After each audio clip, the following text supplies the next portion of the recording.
Plan to implement the model with students. A very important part of the assertive discipline model is to have a planning session with students. हम जो rules हैं उनकी planning और implementation students के साथ कैसे करेंगे, ये बहुत ज़रूरी है. चाहे वो बिहेवियर्स पॉजिटिव हों या चाहे वो बिहेवियर्स नेगेटिव हों, it is very important to have a planning session with students. इसके लिए बहुत ज़रूरी है कि स्टूडेंट्स के साथ मिलकर रूल्स बनाए जाएं. Students and teachers should make the rules together. The consent of students is very important in terms of framing the rules. ताकि जब रूल्स को लागू किया जाए, रूल्स को एनफोर्स किया जाए, तो स्टूडेंट्स को ये मालूम हो कि रूल्स हैं क्या और किन बिहेवियर्स का कॉन्सिक्वेंस कौन से रूल्स और कौन से बिहेवियर्स हैं. That is very important. Students must take ownership of their own classroom, of their school, of the people surrounding them. And then when rules are made, when rules are enforced, all people need to be on the same level of understanding. इसके अलावा reinforcement बहुत ज़रूरी है. Teachers and other school people should keep on reinforcing the rules. Be it the school head, be it the coordinator, be it the teacher, the reinforcement of rules is very important. आमतौर पर students जो हैं वो rules को बाज़-औक़ात भूल जाते हैं. वो ये भूल जाते हैं कि कौन से बिहेवियर का क्या कॉन्सिक्वेंस होगा. इसके लिए ये बहुत ज़रूरी है कि जो रूल्स हैं उनकी एक मुस्तकिल रीइंफोर्समेंट की जाए ताकि स्टूडेंट्स को रूल्स याद रहें. इसके अलावा जो प्लानिंग ऑफ रूल्स है that requires a whole school commitment, which means के स्कूल के अंदर जितने भी लोग हैं वो सब रूल्स को फॉलो करें, उन सबको रूल्स के बारे में आगाही हो ताकि रूल की इन्फोर्समेंट में उतनी ही आसानी हो. इसके अलावा ये बेहद ज़रूरी है that all stakeholders are made aware of the rules.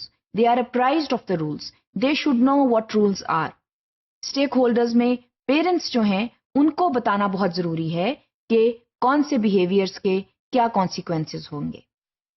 इस अमल के लिए ये बेहद ज़रूरी है that you have a classroom rule plan. For example, you can have a classroom discipline plan which looks like this. इसमें होता यूं है कि चंद रूल्स जो हैं वो बता दिए जाते हैं. मसलन डायरेक्शंस को फॉलो करें, रिस्पेक्ट करें दूसरों की, परमिशन के बगैर क्लासरूम में से मत निकलें. मसलन क्लासरूम में जब आप चलते हैं तो कैसे चलना है और हैंड्स एंड फीट जो हैं आपके उनकी क्या पोजीशन होनी चाहिए. ये चंद रूल्स हैं मिसाल के तौर पर जो कि बता दिए जाते हैं और ये लिख दिए जाते हैं एंड स्टूडेंट्स फॉलो देम.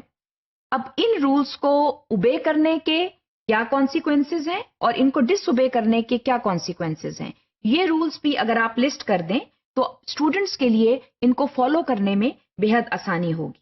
मसलन पॉजिटिव कॉन्सिक्वेंसेस में प्रेज है, रिवॉर्ड्स हैं, पॉजिटिव नोट्स सेंट होम है, क्लास पार्टीज हैं, स्पेशल प्रिविलेजेस हैं which students may enjoy on following and displaying positive behaviours.